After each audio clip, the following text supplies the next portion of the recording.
Good evening, WR Frady here, and I'd like to welcome you back to another installment of world building and map making with the World of Alderrhūn.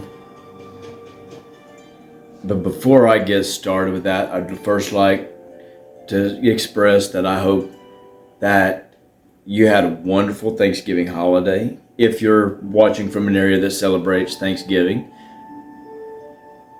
but I hope you got to eat your fill, see family, friends, and loved ones, and had a wonderful and safe holiday.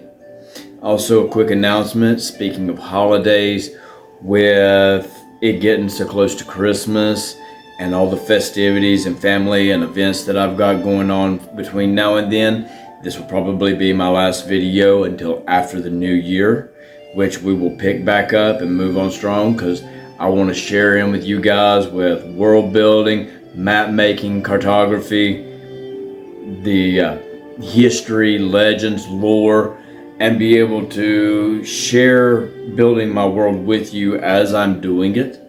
So I do look forward to getting back and doing that. So that being said, and let's step over here and take a look at the map. Alright, to pick up where I was leaving off, as you remember the last time we were on here, I was talking about how this is a brainstorming map and what the tracing paper on top of it is for. Now you get to see a little better example of this. Since our last installment, I have included quite a number of names. I'm going to pull you off of the stand here and bring you over so you can see some of these names. From Evenly to Idar, and there's Andover, and let's see, Xhændora. There's Ardell, Nordrun, and Tethys, which is known as the Trine Kingdoms. Those kingdoms are like, they're kind of like sibling realms. So they're all part of one massive realm, but they're broken down into three unified realms. You got Huandar, you got Sylvalis, you got Norendal, and Arendelle, and Eladorn, and Windrun, Nals, Nelrond. You've got Maruk. So you've got Asalon, or Esalon. Anyway, you got Escalon. So yeah, you're seeing where a lot of these mountains, there's the Silver Spire Mountains and the Shining Spires, or the Shimmering Spires, I'm sorry. So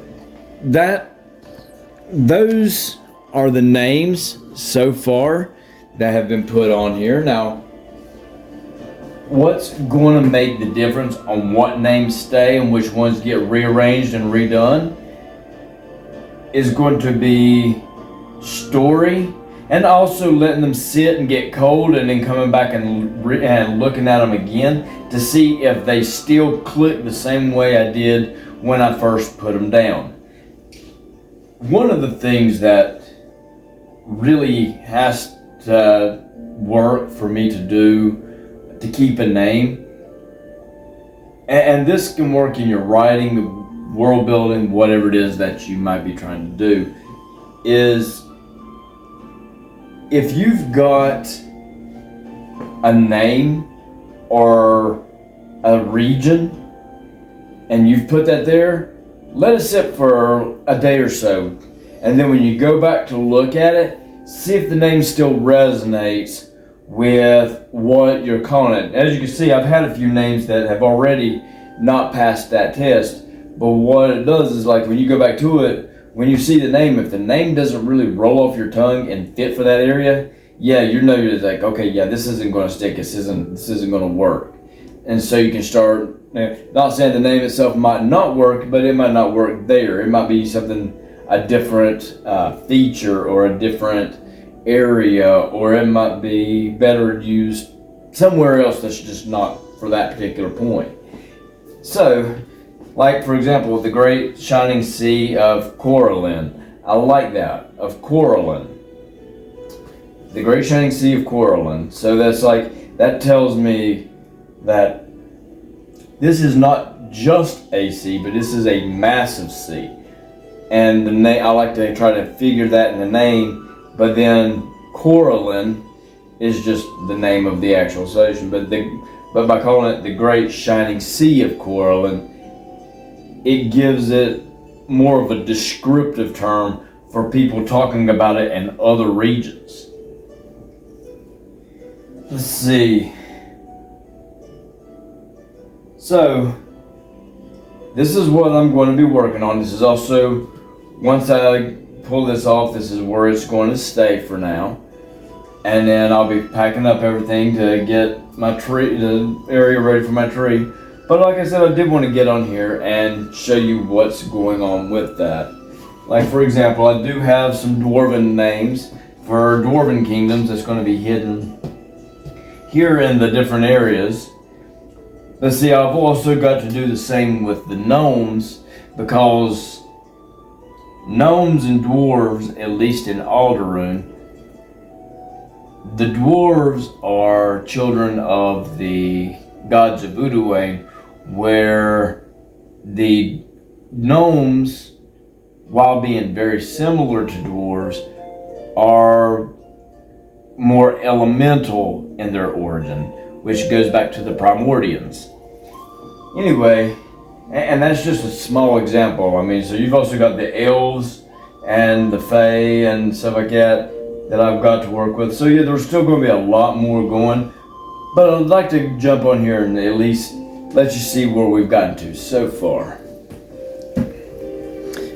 Anyway, so as you can see, there's a lot of work going into Alderrhūn. And even though I have to take a break for now, I love where I'm going with it. I love where it's going, that it's building itself. So the names aren't going to be empty names. There are going to be meanings to those names, or a reason for why they're named as such. Could be a ruler, could be an event in history, could be something that took place there, or something that's, you know, especially if you ever look into the history of names and naming, you'll see that naming generally follows under location, occupation, terrain features, and so forth. So, excuse me. So, there are rhymes to a reason for the names. So the names themselves aren't just going to be like, well, I think that's a good name for this. There's going to be there is going to be a reason for the name. And if the reason can't be found that fits for that, then that name may be taken out, redone, reworked, and with a new one put in. So it's time consuming. It's not easy work. You know, it does take some research. It does take a lot of planning. You know, this is the beauty of world building, is that where in school we never thought we'd use things like geography and or history or social studies.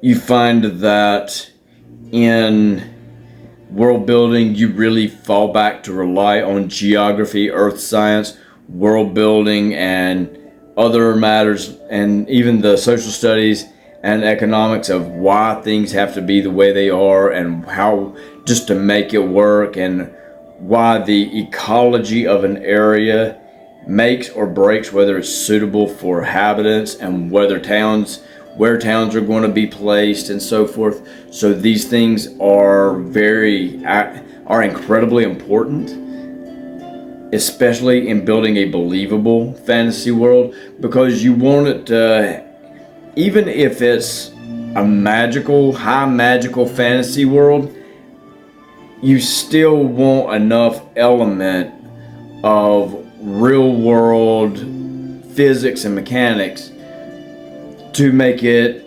believable, to make it to where you can connect to it, and to be able to kind of have something to associate with. Because yeah, you can make some pretty fantastic things that don't, I guess let me say it this way. There's some book series out there, and I'm not going to go naming because don't need to happen. You just need to know there's book series out there that either the world has such an erratic weather, climatology, and season system that would make it literally unlivable, especially for a low or no magic. And then you've got other ones that have no, or fall flat because the world has no substance. And so for me, the puzzle is, for me, building the world is like a puzzle. You know, you find the pieces that put together that make the broader picture something more beautiful to look at and behold, because you understand it from its roots to its latest development. So, and you see it, and you see it grow, and you understand that this happened because this happened, and this happened for this reason, and you know, based on real world mechanics, this had to happen like this, and this had to happen like this for this to be able to come out like that, and it really pays off in the end to have that kind of knowledge. And it's not saying you have to go get this degree, that degree. It means just do some research. I mean, I've got some great source books here in the background, not just for fantasy and Dungeons and Dragons and Castles and Crusades and stuff, but I've also got like an atlas of the Celtic world. I've got books on strange and fantastic places that are real world based. In other words, it's places that are in the real world that these things are based on, and they look like fantasy worlds, but they actually exist. So getting to see these anomalies allows me to be able to have more play. I've got a book on the history of food. I've got calligraphy. I've got books on dragons. I've got even a whole series over here on the myths, legends, and lore of the medieval and dark ages from multiple cultures. So these things really come together in helping design and build these worlds. That's not counting using atlases, old maps. Google Maps is a phenomenal resource to look at for mapping and things, because you get to see how the real world is built and where your big cities lie and why it was important for those cities to be there.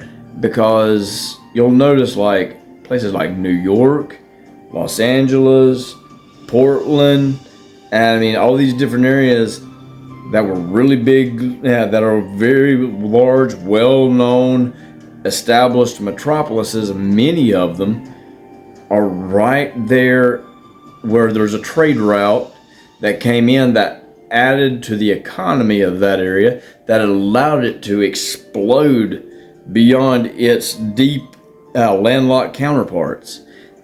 And then you'll find that the ones inland that grew and thrived were also linked on trade routes through other waterways that allowed shipping and trade to be able to possible downriver and such. So you'll see that these valuable commodities added to the economy and allowed these areas to thrive, where other places that may have established themselves more remote and away from everything, if they did survive, they didn't thrive as much because there was nothing there to drive people and commerce that way. So these are important matters to look at when you're world building, because you need those details to make that. You need those real world details to make your world habitable when it comes to weather and climate, and even how the seasons and all that run. You need to be able to have regions where you got towns, cities, metropolis, and why they're able to thrive where they are based on what resources are around them and what they have access to, and including whether a place is defensible or not, depending on the landscape. So these things actually matter in world building, because you can't just, you want to have a good reason for why something exists and why it exists where it exists. And like I said again, you also want to look at your climate belts and your seasonal patterns and your weather patterns, because that can also make or break.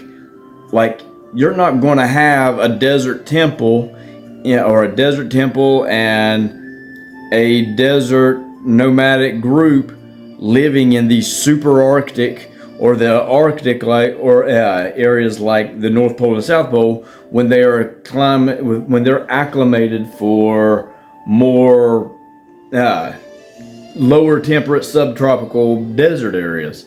So these things, again, these are details in the world building itself, and in the geography and geology of world building, and the social studies, and what's the word I'm looking for? The demographics that are going to make the difference on whether that world is going to be believable and even habitable. Anyway, I have drug this out long enough. I appreciate you jumping on here and checking this out with me, following up where we're at. We will continue again after the new year. So with that, I want to close out by wishing you each and every one a Merry Christmas, Happy Holidays, Happy New Year to come. I wish you all a happy holiday season, whether it's Christmas you celebrate or anything else. But thank you very much for taking your time out to come watch these videos and join me in my journey for world building. And until that next time, I will see you in 2026, at least for this. I do have one other quick announcement. In a couple of weeks, I will have a new episode of W.R. Frady's Friday Night Frights out. That episode is not as much an episode as it is a Christmas special. So stay tuned for more information on that as well. And with that being said, this is W.R. Frady wishing you a happy holiday season, Merry Christmas, a Happy New Year, and I will see you again soon.